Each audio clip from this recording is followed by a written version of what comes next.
about in the course. That's next Friday is in the course test for math. It's next Friday morning. Okay, so we got a week. We'll do some review stuff next week for that. All right, so let's start with this problem. 2x squared over 3x times 6x squared over 12x cubed. All right. Got two fractions. Each piece in the top and bottom of that fractions are monomials. How do we know they're monomials? Only got one term. There's no pluses or minuses in there. When you see that, what you want to do is just go ahead and multiply them together first. And then we're going to simplify. So when you multiply fractions, remember the rules are multiply top times top, bottom times bottom. So 2 times 6 would be 12. X squared times x squared would be x to the 4th power. And on the bottom, we got 3 times 12, 36. X to the 1st times x to the 3rd, x to the 4th. And then it turns into just one fraction. And we can simplify that. What number goes into 12 that goes into 36? 12 goes into both of them, right? That's the biggest one. So the top becomes a 1. The bottom becomes a 3. And then what happens to the x to the 4th and x to the 4th? They cancel each other out. So the final answer is just 1/3. Okay. That's not bad. Not any different really than what we did Tuesday.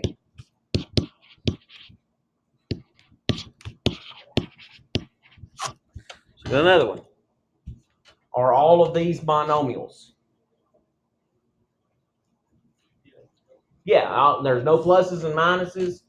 That should be a clue that they're all monomials. So multiply straight across. 2 times 15 is 30. Y to the what? 6th power. On the bottom, we got 5 times 8. Okay. Y to the 6 cancel each other out.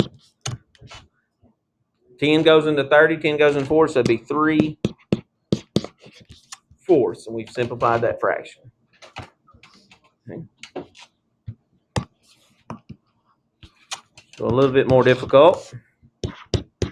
7x squared over 4x to the 3rd times x to the 3rd over 14x.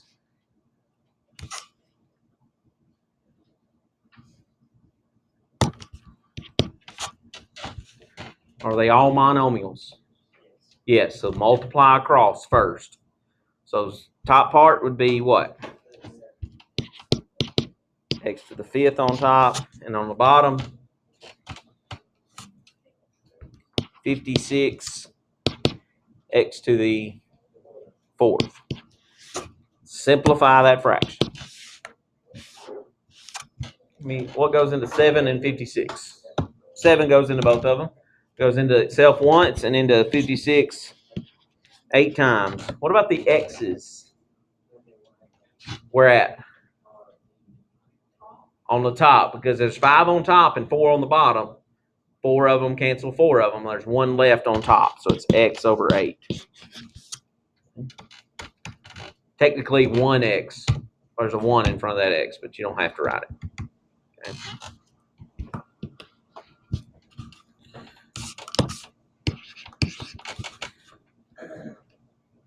3x squared over 2x times 8x cubed over 15x. All monomials? Yes. So multiply straight across.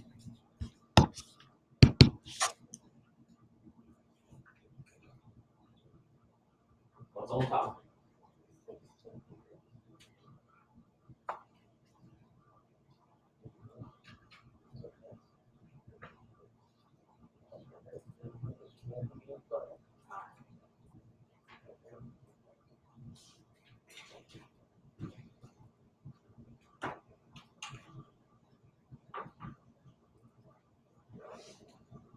All right. So on top we got 24x to the 5th over x to the 2nd. Okay. How do we simplify from there? 6 is the biggest number. It goes into both of them. So it'll be 4 and 5. How many x's and where? 3 of them left in the top.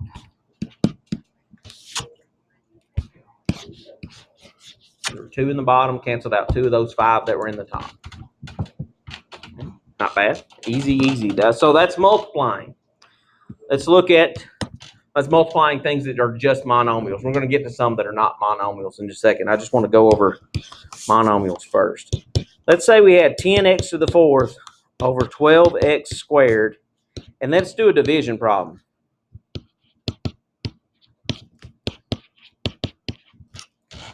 So we've got to remember something about how to divide fractions, when we don't get to use the calculator, what we have to do to be able to do that. Does anybody remember?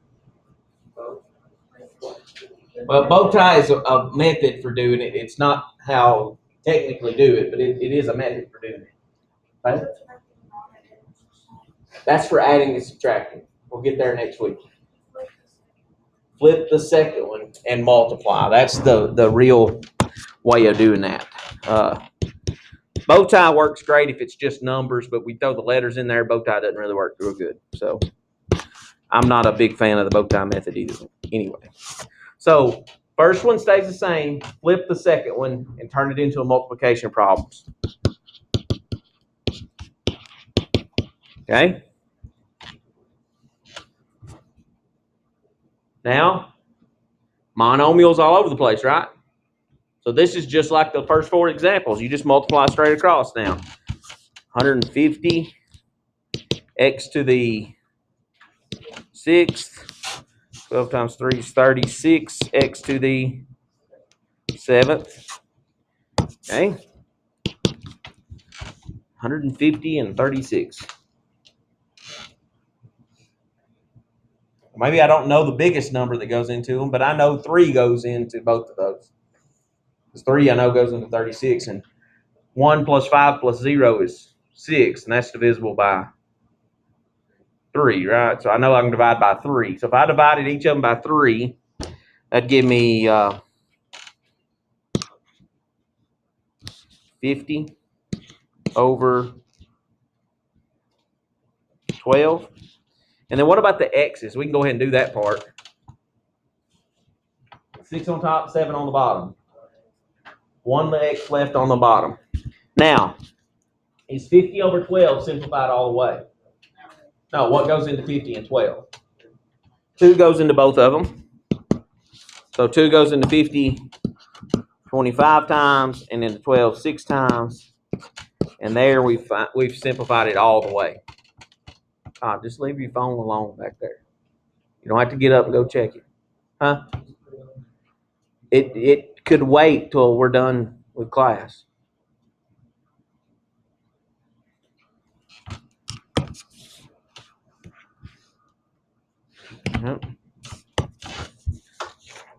Let's look at one. All right, so things we've got to remember. Division, flip the second one, back to multiplying. If it's all monomials, multiply straight across, then simplify the one fraction you got left. That's the easiest way to do monomials. What if it's not a monomial? What if it's polynomials, like this one? 3x squared plus 3x over x squared plus 7x plus 12 times x squared plus 6x plus 8 over x squared minus x. Now, on these, you do not want to multiply first because they're not monomials. And if you ended up multiplying 3x squared plus 3x times that trinomial beside it, that just makes a really much bigger problem, a lot harder to factor and simplify. So we're going to do this like we did the simplifying on Tuesday. We're going to factor everything that we can, just like it is right now. So If I look at the first fraction in the numerator, how could I factor 3x squared plus 3x? 3x comes out because it's the GCF. And what would be left on the inside? X plus 1. Okay, now let's get the denominator. X squared plus 7x plus 12. So I'm just factoring this first fraction. So that's an X method problem. Multiply to be 12 and add to be 7. Numbers do that. 3 and 4. Can I do the shortcut to get my factors? Yes, because why can I do that? Nothing in front of the x squared. So that's x plus 4, x plus 3. Now I'm going to factor the second fraction.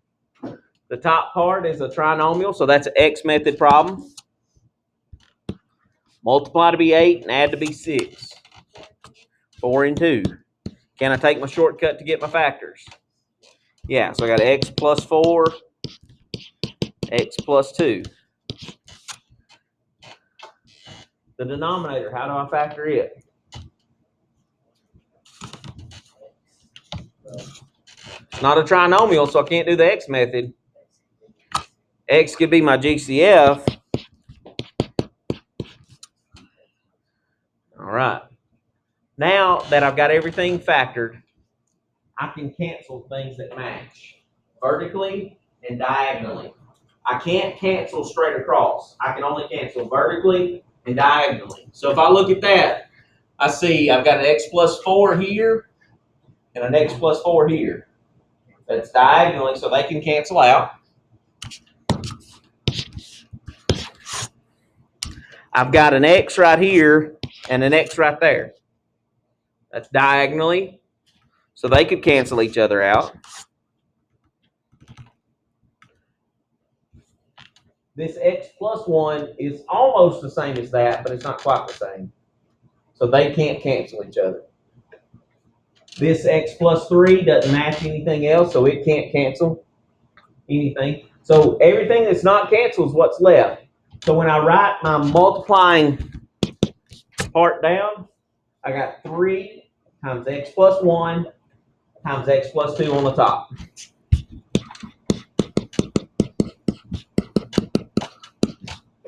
On the bottom, I got the x plus 3 and the x minus 1. Minus 1. You don't have to multiply it out. You just leave it like that. Leave it in its factored form. When we do some addition and subtraction, we have to multiply it out. But right now, we don't. So we're not going to. All right? So cancel vertically or diagonally is the only ways that you can cancel when you're multiplying problems. So we got x squared plus x minus 2 over x squared plus 2x times 2x squared plus 2x over 5x squared minus 15x plus 10.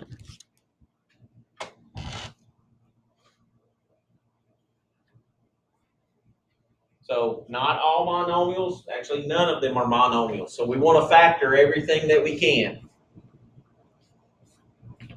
So first fraction, the top part's a trinomial. So I'm going to use the X method to factor it. -2, add to be 1. +2, -1. That'd be x plus 2, x minus 1. The bottom part, what's the GCF of those two? X. So that leaves the x and x plus 2. I already see something that's going to cancel. Vertically, I got x plus 2's right there. They're going to cancel in a minute. Okay, we'll cancel them all at the same time. Numerator here. GCF, 2x leaves x plus 1. Now the denominator here, I got 5x squared minus 15x plus 10. What do we know about all those numbers? 5 goes into all of them. So there's a GCF across that trinomial of 5. And that would leave x squared minus 3x plus 2. And then that trinomial, I'm going to try to factor it with the x method. Multiply to be 2, add to be negative 3. Negative 2 and negative 1. So that'd be x minus 2, x minus 1, and then the 5 is still out in the front of that. Now we can start canceling things that match up vertically and diagonally. So x plus 2's, x minus 1 and x minus 1. I've got an x here and an x here, so they cancel each other out. All that's left, nothing left for this fraction, it's all gone. X plus 1 on the, and the 2 parentheses x plus 1. On the bottom, we got the 5 and the x minus 2.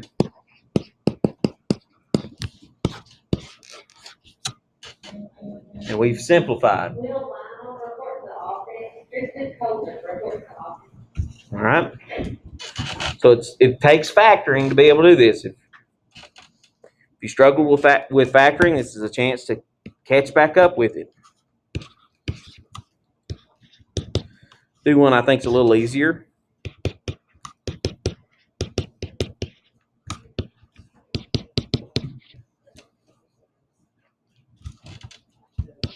I'll put that in parentheses. It doesn't have to be. All of them we've had so far have been 2 fractions. Why? What? How could I make the second one a fraction?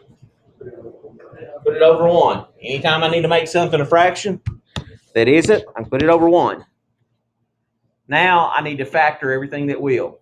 What's the only piece that'll factor on this one? Bottom left. So how does it factor? X method, multiply to be 6 and add to be 5. 3 and 2, right? X plus 3, x plus 2 times x plus 3 over 1. What cancels? X plus 3 cancels x plus 3, so that leaves us 5x on the top. 1 times x plus 2 on the bottom, just x plus 2. We've simplified.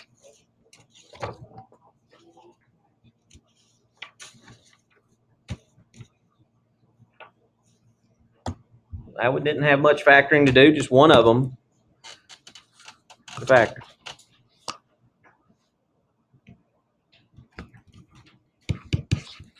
So this was x squared minus 16 over x squared plus 8x plus 16 times x cubed plus 4x squared over x squared minus 8x plus 16.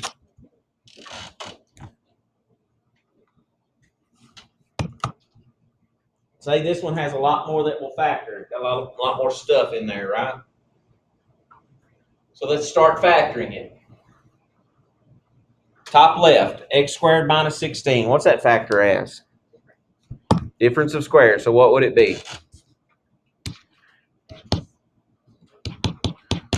X plus 4, x minus 4. Doesn't matter what order you put them in, just because I got an order. The bottom left, it's an x method problem. We need something that multiplies to be 16 and adds to be 8. 4 and 4, both positives. So that's x plus 4 and x plus 4.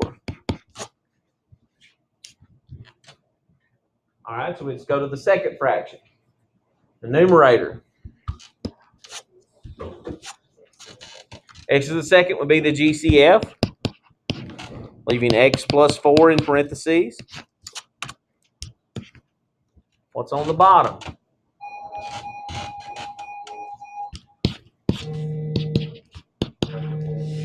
Negative 4 and negative 4, so that's x minus 4 and x minus 4.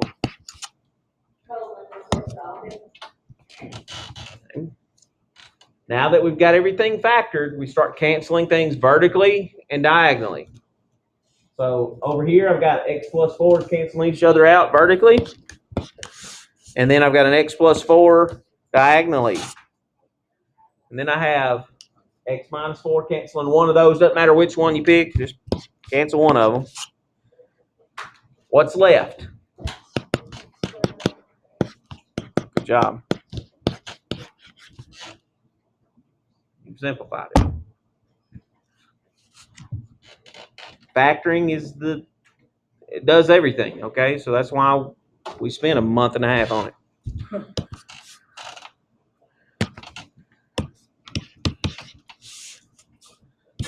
Seven x squared minus 7x over x squared plus 2x minus 3 divided by x plus 1 over x squared minus 7x minus 8.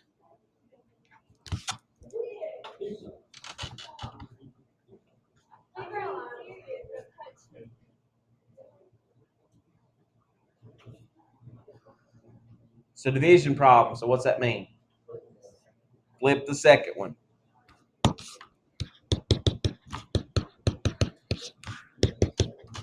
And honestly, I don't care if you factor it before you flip it or flip it first.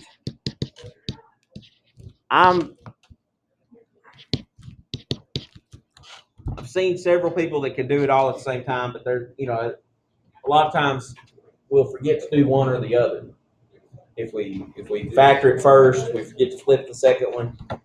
So a lot of times I'll see that in the book, and the red part's the only part I write down is the flipped version to start off with, and then do my factoring. So numerator of the left, what's the GCF of that? And that leaves x minus 1. The denominator, x method, -3 and +2.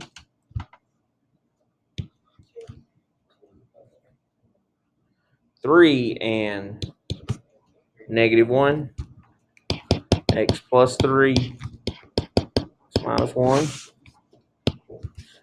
Numerator of the top right there, so -8 add to be -7.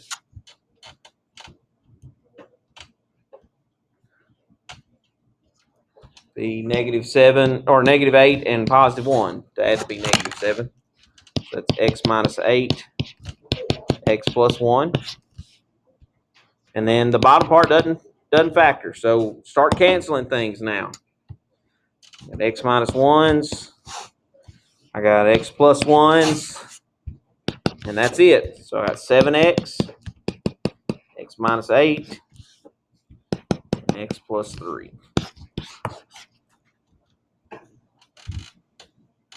So division, just like multiplication, you just flip the second one first. If you don't flip it, can't get it right. And you'll also have things that won't cancel that should have. When you come back from lunch,